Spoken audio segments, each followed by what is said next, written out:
think we're not really close enough yet at this second potential summit meeting. The most important step would be North Korea's declaration of its nuclear weapons, its fissile material, its facilities. Everything the North Koreans have done up till now is largely symbolic. It's not affected their ability to produce more nuclear weapons. Prevent ship-to-ship transfers, important to complement the maximum pressure campaign. Progress on inter-Korean relations, but no progress on denuclearization. Approaching the limit of Washington's patience with how far the North-South process can go. Not coordinating with U.S. officials, we could see real friction in the alliance.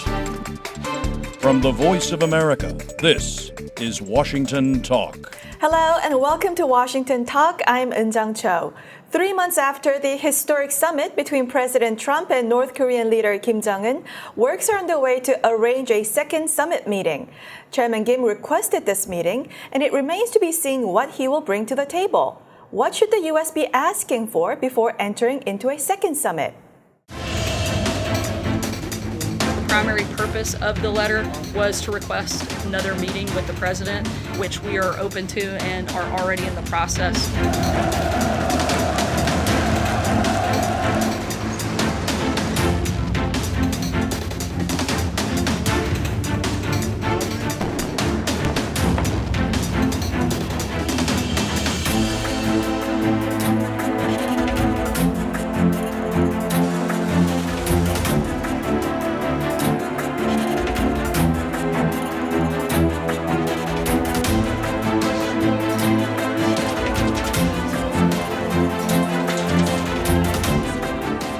My guest today, Mr. Frank Jannuzi, president of the Maxwell Foundation and former advisor to the Senate Foreign Relations Committee. Also joining us today, Mr. David Maxwell, senior fellow at the Foundation for Defense of Democracies. Mr. Maxwell is a retired U.S. Army Special Forces colonel with command assignments in Korea, among other countries. Welcome to the program. Good morning. Good morning. Thank you. North Korea wanted to hold a second summit meeting, but before going into the second meeting, what should be the preconditions? I don't know there need to be any preconditions per se. The North Koreans hate preconditions, but I think you don't ordinarily hold a summit meeting at all without some expectation of real progress coming out of that meeting. And in this case, I think the North Koreans are looking for a real movement on a declaration to end the Korean War in a more formal way.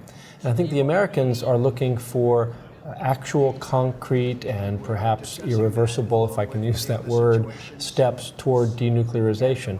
Everything the North Koreans have done up till now is largely symbolic and has not affected their ability to produce more nuclear weapons. David, what assurances do we need? I think groundwork has to be done before a second summit, and so that there can be some substantive agreements that are announced during the summit. So I think that that's not a precondition, but I think that's an important step prior to some kind of summit. I also agree with Frank is that North Korea has taken no substantive steps towards dismantlement of their nuclear program. And while President Trump suspended the readiness exercise, which is a substantial concession, although as North Korea will note and President Moon will note, it's not irreversible. It is a degradation of readiness, and it is a concession to one of the most demanded items by North Korea for many years. Mm-hmm. So there has to be an agreement to move forward, and North Korea really needs to demonstrate that it is sincere about dismantling its nuclear program. Mm-hmm. So what substance do we need from this? Definition of denuclearization, some kind of timetable. What do we need from this coming out of the summit? Well, for me, I think the most important step would be North Korea's declaration of its nuclear weapons, its fissile material, its facilities. I think that, to start the process of negotiation for dismantlement, there has to be a common understanding of what North Korea possesses, and that has to be provided, and then, of course, inspected. So I think that is really the start point for dismantlement. I think David's right that that's the start point, but I think we're not really close enough yet at this second potential summit meeting to get that kind of declaration. I think we first need to agree on what denuclearization of the Korean Peninsula really means. And we're not even there yet. We don't have a real definition. That's right. Which is why I use the word dismantlement of North Korea's nuclear program. I think it is problematic that we have adopted Kim Jong-un's narrative of denuclearization of the entire peninsula. As everyone knows, there have been no nuclear weapons in South Korea since 1991, and so South is effectively not nuclear. But of course, from North Korea's perspective, the presence of the U.S. forces brings access to nuclear weapons, and that is really what he's talking about. So I think we've got to get that definition of terms, a common understanding, and that's why I recommend that we talk about dismantlement of North Korea's nuclear program. If we're still talking about the definition of denuclearization and the declaration list, are we back at square one before the first summit meeting, or have been any developments since the first summit before the second summit meeting? Most of the developments have been in North-South relations, and those are very encouraging. And there has been a warming and a regularization, if you will, of communication channels and some reduction of tension. And on the U.S. North Korea side, there's also been a marked improvement in the mood. The two leaders are tweeting love notes to each other, expressing admiration and respect for each other. And that's certainly a big change from where we were just 9 months ago. But I think that where we have not yet arrived is at a point where we have a clear understanding of the endpoint, and there's no roadmap yet for the step-by-step process of how we get there. And I think it begins with a better understanding of what denuclearization or dismantlement, as David says, means, and a step-by-step process of reciprocal actions necessary to advance toward that goal. Chairman Kim, since Singapore keeps on saying that he is willing to denuclearize, so is he repeating empty promises? Well, I think I hope he's not. I hope he's sincere, but he needs to be tested, and we need to give him the opportunity to demonstrate his sincerity, and which I think is, in terms of the process, I hate to use the word patience, but these things don't happen overnight. It is a long, hard slog, to borrow from another era. But I think now with the appointment of Stephen Biegun, we are committed with a full-time envoy to really work the details. I think that since the two summits in Panmunjom and Singapore, there have been talk, better relations north and south, improved dialogue at the top level, and it's really an expression of President Trump's unconventional, experimental top-down diplomacy. So that is setting the conditions. But now the hard work has to be done, and we have Stephen Biegun to lead that effort full-time, because Secretary Pompeo has to be Secretary of State for the whole world. And the good news is that, that's precisely the area where Steve Biegun has his expertise. He is a process-focused national security expert. He's the guy who can coordinate the interagency discussions in the United States, Department of Energy, Department of State, Department of Defense, to get the clear list of what we need to see happen, and then to sit down with the South Koreans and the North Koreans to see what they can do in response. So I think Biegun has his work cut out for him, and I think patience is not a dirty word.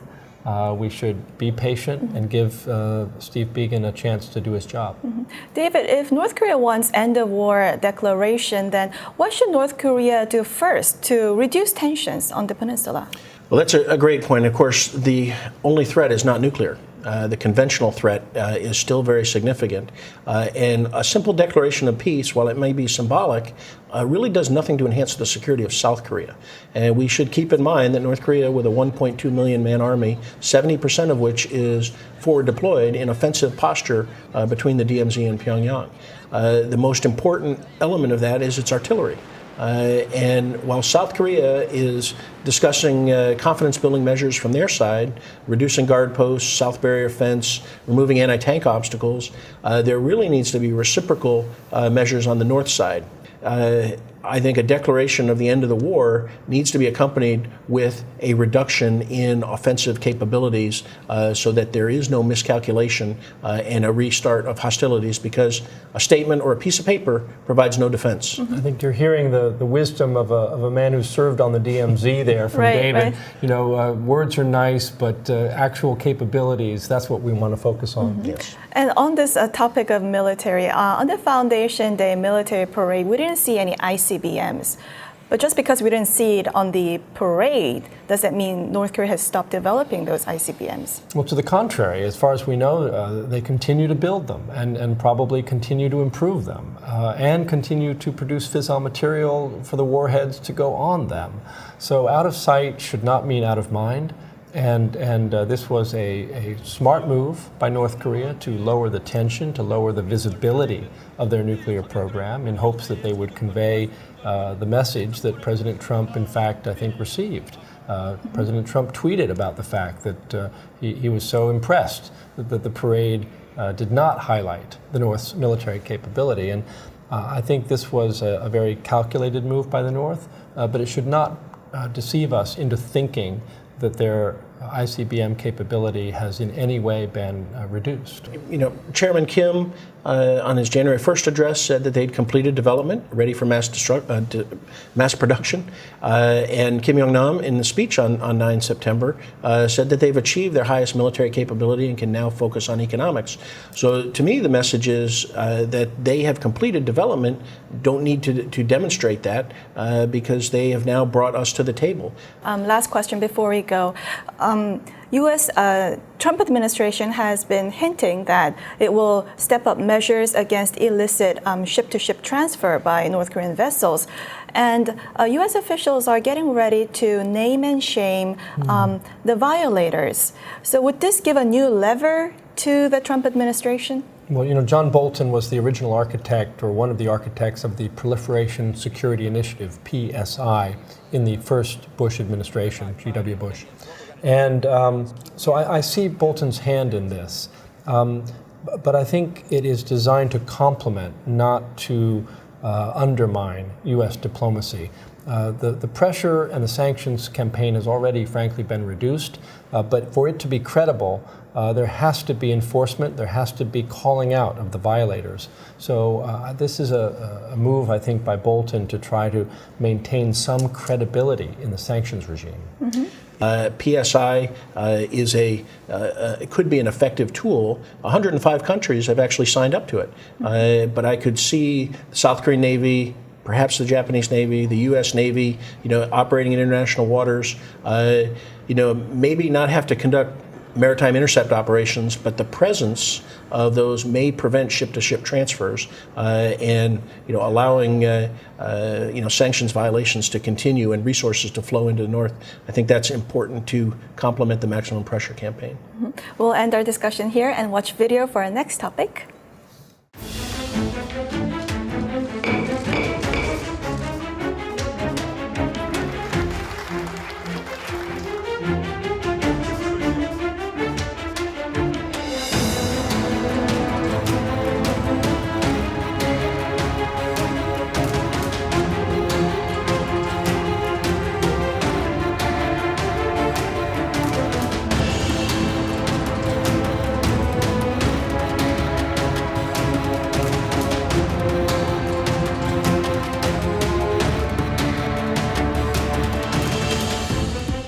South Korea opened a liaison office with North Korea at the Kaesong Industrial Complex. In response, the State Department says the U.S. reaffirmed the Panmunjom Declaration during the Singapore summit because progress on inter-Korean relations must happen in lockstep with progress on denuclearization.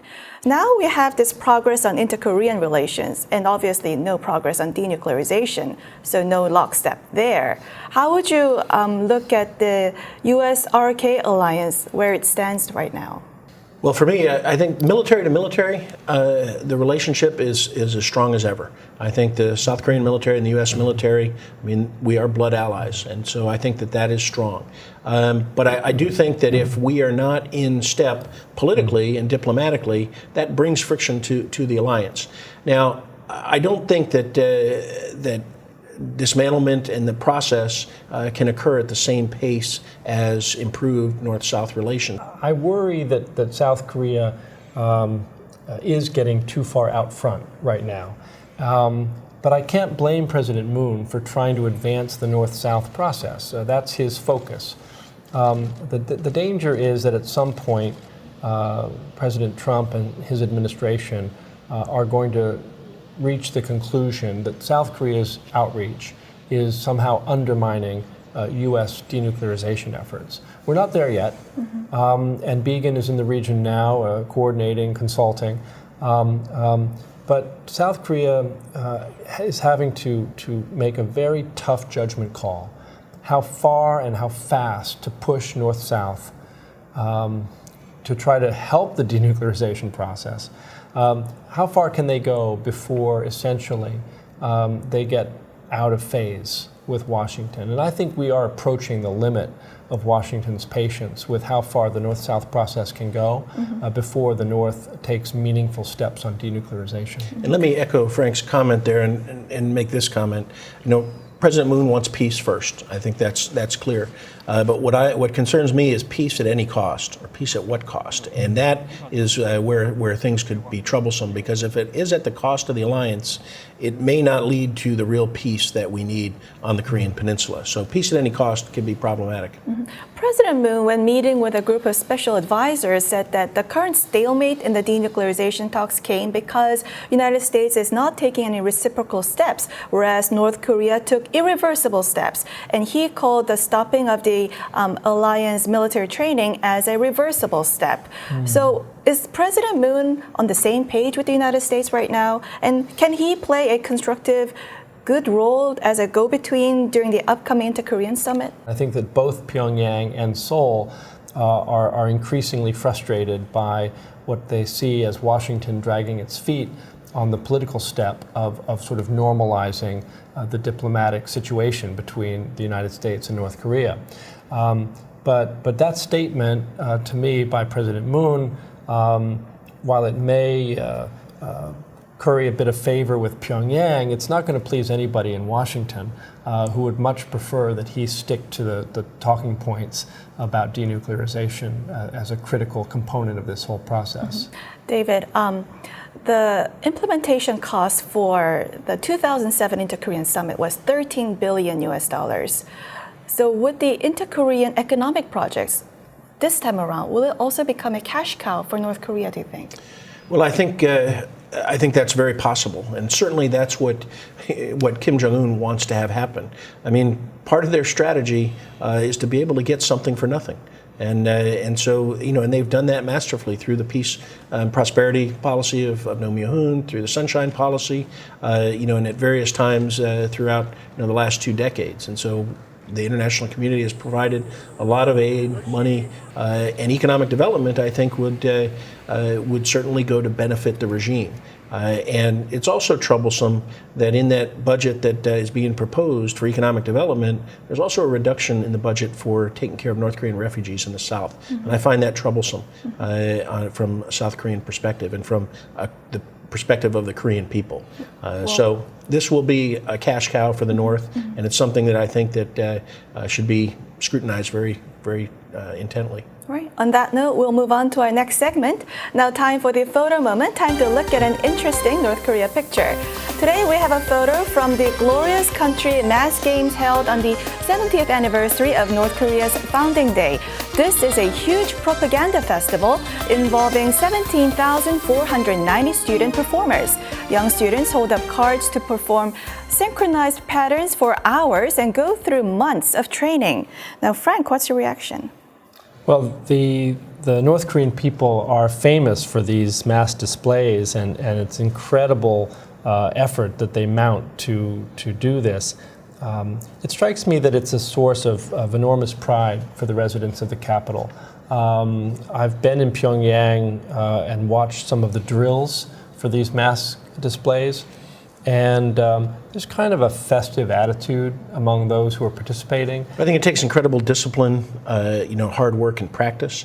My feeling is I agree with Frank, but I also think that what productive work could be done by these people, whether students in school, their education, what are they missing? And while this looks good, it glorifies the regime, how does it really contribute to improving the lives of the Korean people living in the North, which should be something that we should all be concerned about.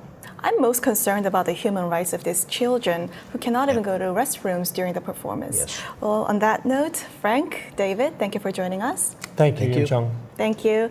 And this was Washington Talk from the Voice of America, and I'm Eun-Jung Cho. Join us next week for more analysis on North Korea.